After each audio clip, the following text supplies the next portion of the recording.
Namaste, Hamastu, Hotep, Hatep, Shalom, Salem, all the other many ways there are out there to simply say the word peace.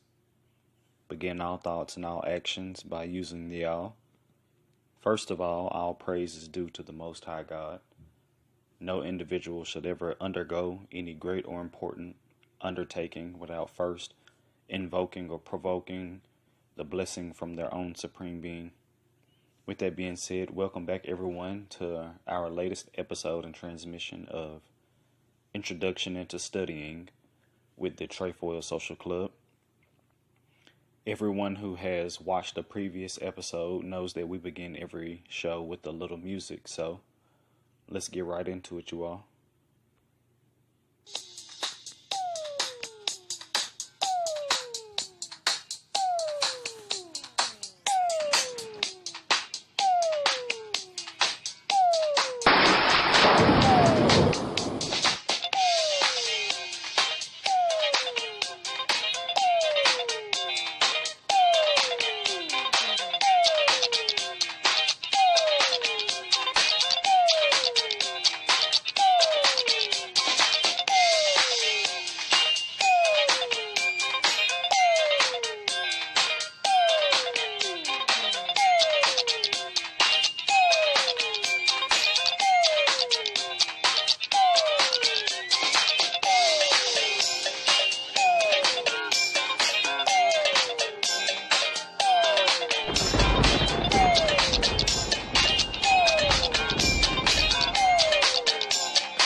Welcome back, everyone. So, everyone who has tuned in before, you know that we don't have any set topic for our videos, so we're just going to get right into it, okay? The first thing that comes to mind is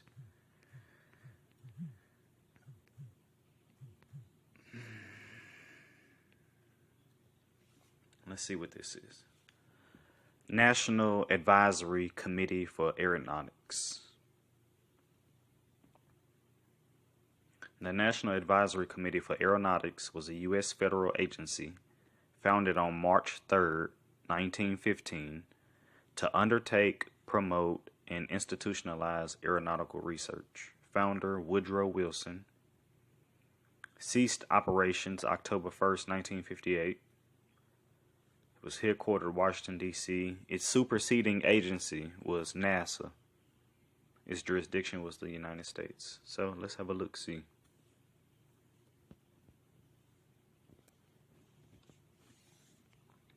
The National Advisory Committee of Aeronautics, NACA.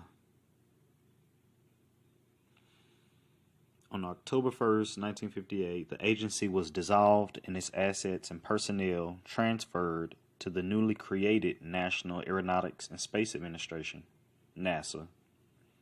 NACA was an initialism, i.e., it was pronounced as individual letters rather than the whole word, so it was pronounced NACA.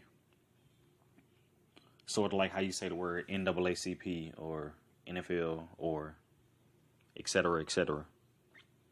During the early years after being reestablished, the official seal of NACA, depicting the Wright Flyer and the Wright brothers' first flight at Kitty Hawk, North Carolina.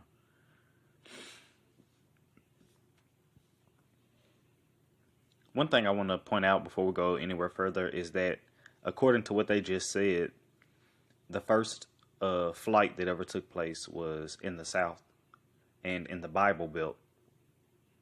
It wasn't up north. It wasn't New York. It wasn't, maybe it was, but that wasn't where the Wright brothers did it at. They did it in North Carolina, which is the South.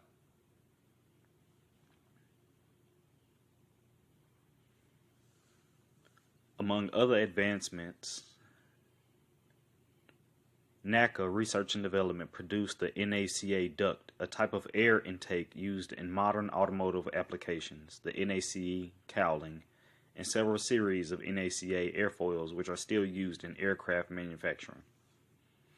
During World War II, NACA was described as the force behind our air supremacy, due to its key role in producing working superchargers for high-altitude bombers and for producing the laminar wing profiles for the Northern American P-51 Mustang. NACA was also key in developing the area rule that is used on all modern supersonic aircraft and conducted the key compressibility research that enabled the Bell X-1 to break the sound barrier. Okay. Origins. The inscription on the wall is NACA's mission statement. It shall be the duty of the Advisory Committee for Aeronautics to supervise and direct the scientific study of the problems of flight with a view to their practical solution, by an act of Congress approved March 3, 1915. NACA was established by the federal government through enabling legislation as an emergency measure during World War I to promote industry, academic, and government coordination on war-related projects. It was modeled on similar national agencies founded in Europe, the French L'Establishment, in Moudon, now Office of National Research, looks like the Office of National Study of Research of Aerospace, the German Aerodynamic Laboratory of the University of Göttingen, and the Russian Aerodynamic Institute of Kuchino, replaced in 1918 with the Central Aerohydrodynamic Institute, which is still in existence. Notice they say aerohydrodynamic instead of aerodynamic.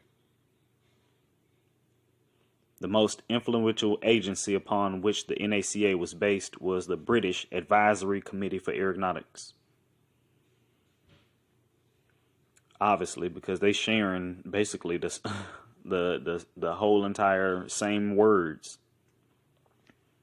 In December 1912, President William Howard Taft had appointed a National Aerodynamical Laboratory commission chaired by Robert S. Woodward, president of the Carnegie Institution of Washington. Legislation was introduced in both houses of Congress early in 1913 to approve the commission, but when it came to a vote, the legislation was defeated. Charles D. Walcott, secretary of the Smithsonian Institution from 1907 to 1927, took up the effort, and in January 1915, Senator Benjamin R. Tillman and Representative Ernest W. Roberts introduced identical resolutions recommending the creation of an advisory committee as outlined by Walcott. The purpose of the committee was to supervise and direct the scientific study of the problems of flight with a view to their practical solution, and to determine the problems which should be experimentally attacked, and to discuss their solution and their application to practical questions. Assistant Secretary of the Navy Franklin D. Roosevelt wrote that he heartily endorsed the principle on which the legislation was based. Walcott suggested the tactic of adding the resolution to the Naval Appropriations Bill. According to one source, the enabling legislation for the NACA slipped through almost unnoticed as a rider attached to the Naval Appropriation Bill on March 3, 1915. The committee of 12 people, all unpaid, were allocated a budget of $5,000 per year. President Woodrow Wilson signed it into law the same day, thus formally creating the Advisory Committee for Aeronautics, as it was called, the legislation on the last day of the 63rd Congress.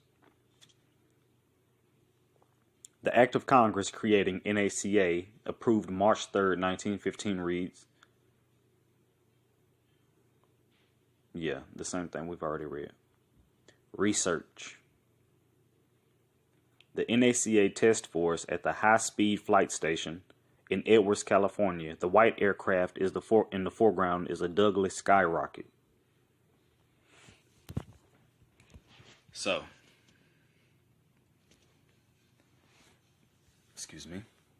on January 29th, 1920, President Wilson appointed pioneering flyer and aviation engineer Orville Wright to NACA's board.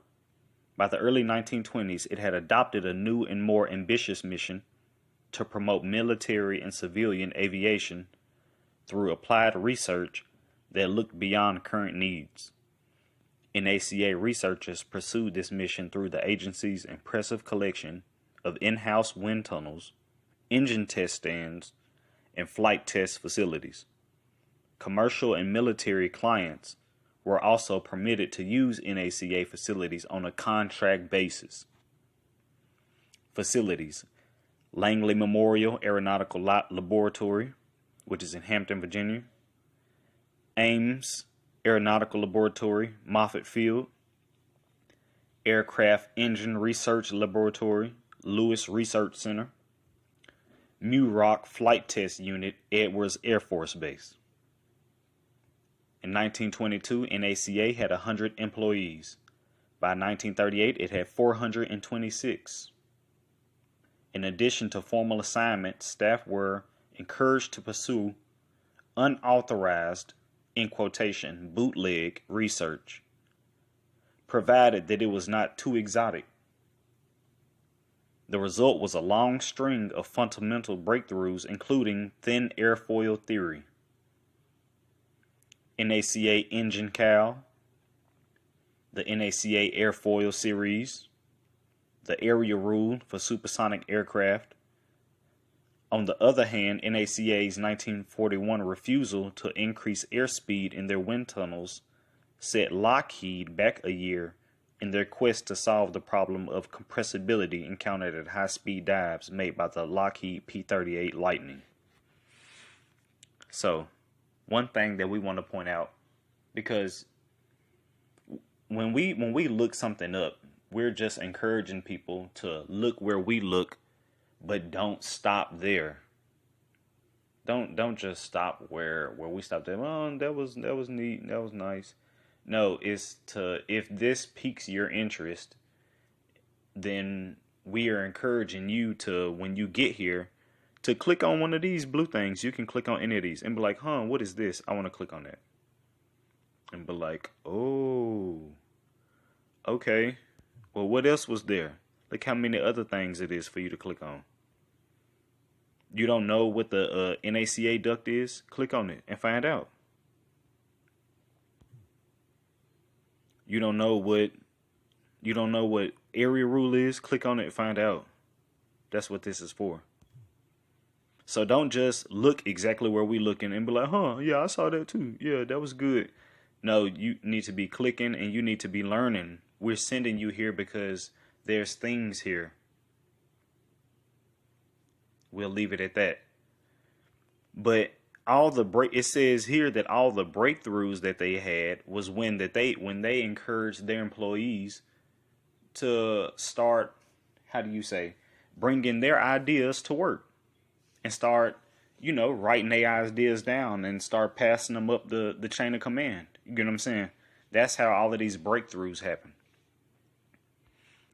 The full-size 30 by 60 foot Langley wind tunnel operated at no more than 100 miles per hour, and the then recent 7 by 10 foot tunnels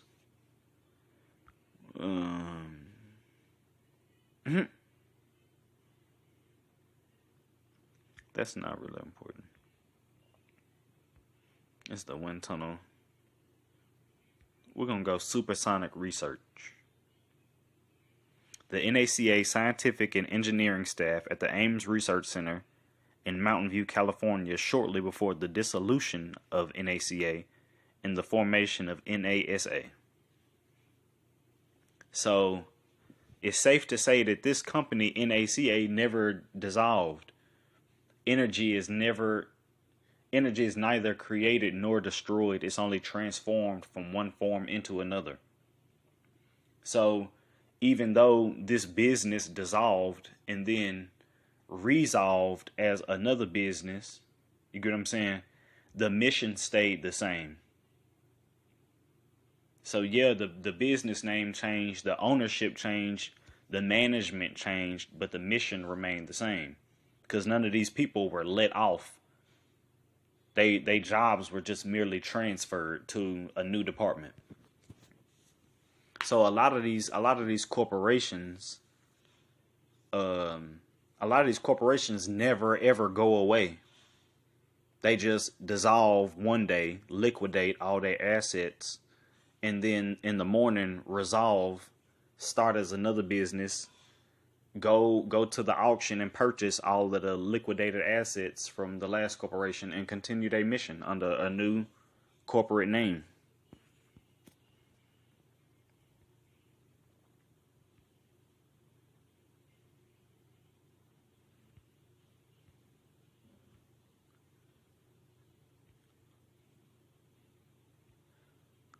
Let's go here. The chairman for this corporation was George P. Shriven, United States Army, William F. Durand, Stanford University, John R. Freeman, who was a consultant for 1 year, Charles Doolittle Walcott, Smithsonian Institution, Joseph Sweetman Ames, Johns Hopkins University, Vannevar Bush, the Carnegie Institution, Jerome C. Hunsaker, Navy, MIT, and James H. Doolittle, Shell Oil.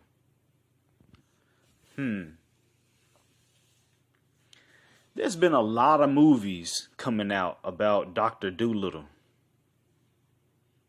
Right? Let's click on this last name Doolittle. James Harold Doolittle was an American military general and aviation pioneer. He made early coast-to-coast flights, won many flying races, and helped develop instrument flying.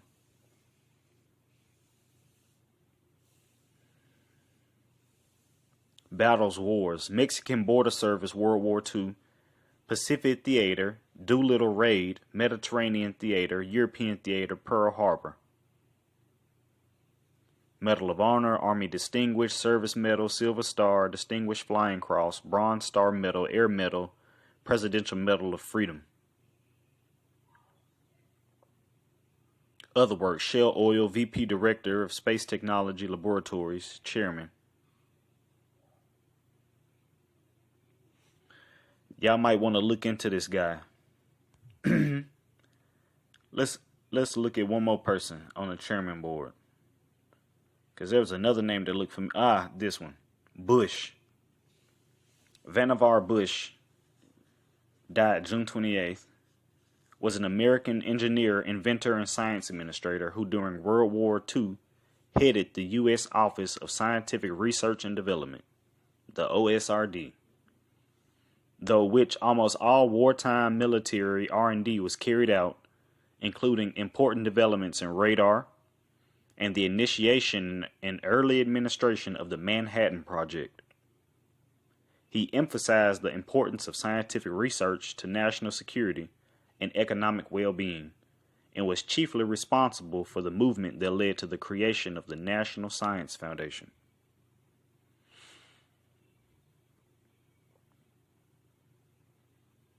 Known for National Science Foundation, Manhattan Project, Raytheon, Differential Analyzer, and Mimics.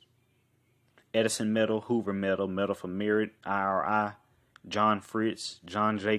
Carty, National Medal of Science, Atomic Pioneer Award. Electrical Engineering. Thesis: Oscillating current circuits, an extension of the theory of generalized angular velocities with applications to the coupled circuit and artificial transmission line. His doctoral advisor was Douglas C. Jackson and author Edwin Kennelly. Some of his most notable students are Claude Shannon, Frederick Terman, Charles Mainbach. Say he was he influenced Douglas Engelbart and Ted Nelson. Other than that, that's it for today, everyone. Again, check us out. We're gonna be releasing videos on a more consistent basis. So just stay tuned for our next transmission and our next episode. Peace, love. Everyone be careful out there.